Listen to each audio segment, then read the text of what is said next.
Hey mini truckers, welcome back to Illicit Customs. On this episode, we're finally getting around to installing something on this truck that I've never had in the front. Wheel tubs. So come follow along and let's go through this journey together.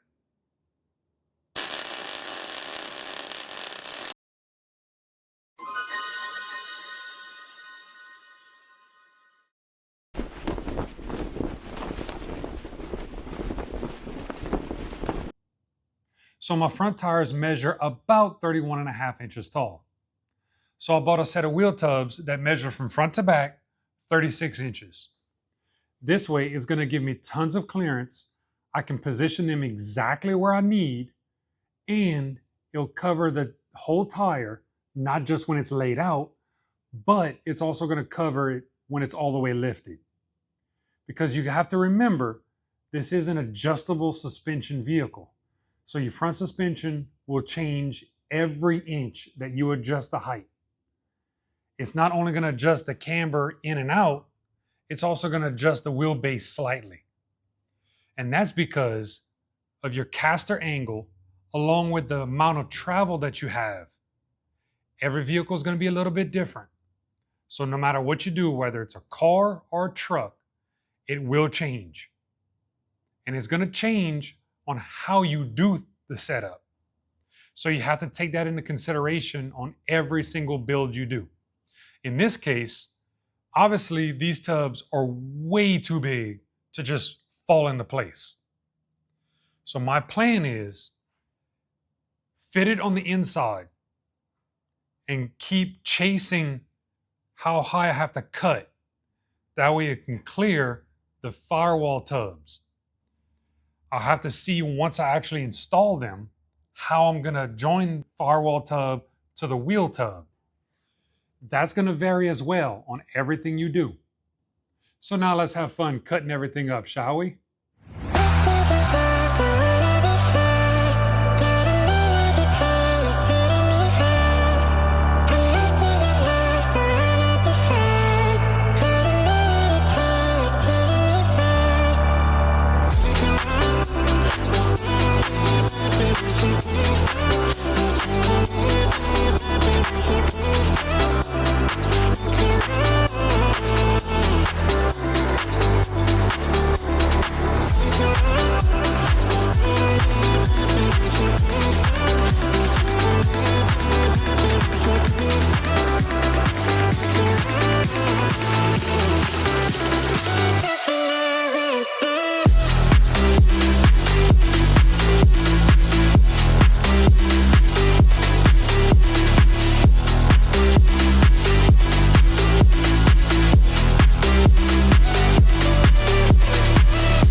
After doing a ton of math, doing a ton of welding, also a ton of grinding, and having a ton of metal shavings shoved into my hands, the fenders are finally tubbed.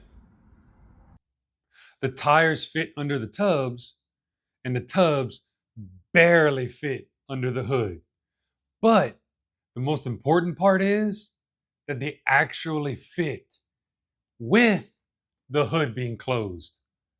I was not sure if I can make that happen 100% due to the tight tolerances.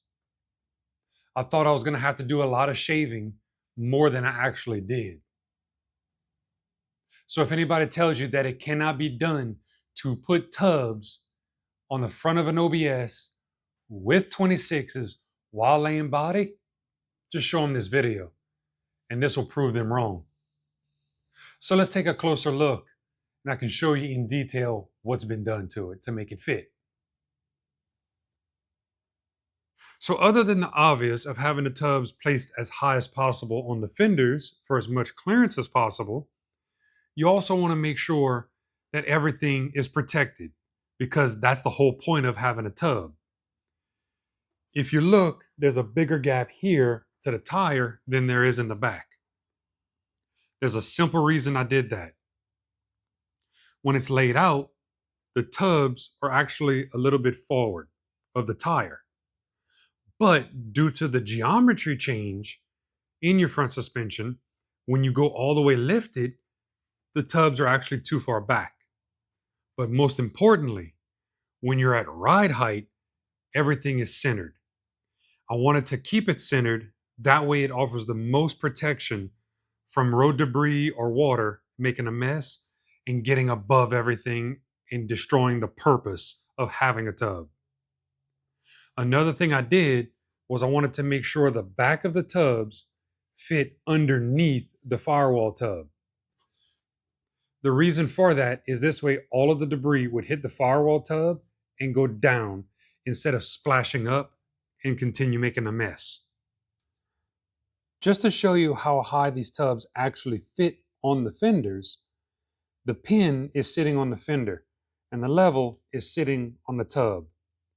As I remove the pin, you can see just how high it sits above the fenders. And just to make clearance for the hood, I had to do a notch on the tub where everything sat flat wherever the hood would touch. Now, one thing you're going to see right here is all these burn marks from where I welded the tubs to the outer skin of the fender. If you weld just the inside, basically you're going to be welding just here in the middle. And it's going to want to teeter on you. So if you weld a second point, such as the end of the tub to the outer skin, it's going to lock it in place and it's not going to move on you. Another reason is it helps stiffen everything up. Because you have to remember, with as much cutting as you have to do to make clearance for the rims and tires, and then more for the tubs, you're destroying the structural integrity of the fender. So all of this is helping to gain that strength back into it to where it stabilizes everything. A lot of people also take this lip and they just cut it up into sections and fold it over to where it's flat. I did something different. I took 1/4 inch round bar and all I did was cut it to the length that I need, hand formed it to this contour, put it in place and put a few tacks to hold it. Then I came from underneath and I welded everything solid to this bar. This way, it's a smooth, round transition on the edge of your fender instead of having a sharp edge that your tires can be cut on or you can damage one of your rims. But also, it helps to stiffen everything up because if you just cut the lip off, it's going to flop around like a fish out of water. But by adding just that 1/4 inch round bar, it stiffens it up a lot. Now you can do all of your body work to it and everything is going to stay exactly where you see it. Speaking of body work, now that everything is done, I'm going to go ahead, finish out my metal work. There's a few spots I need to touch up on the welds and finish grinding. After that, I'm going to hammer and dolly the spots that warped. Yes, things do warp because you're putting thick metal welded to thin metal, and that thin metal will warp. So I have a selection of hammer and dollies. I'm going to flatten everything out, and then I'm going to get my bodywork started. This way I can get everything in primer as soon as possible and protect all of the metal. So if you see me at a car show, come check it out. Maybe you'll get ideas to inspire your next build. So till next time, keep on mini trucking.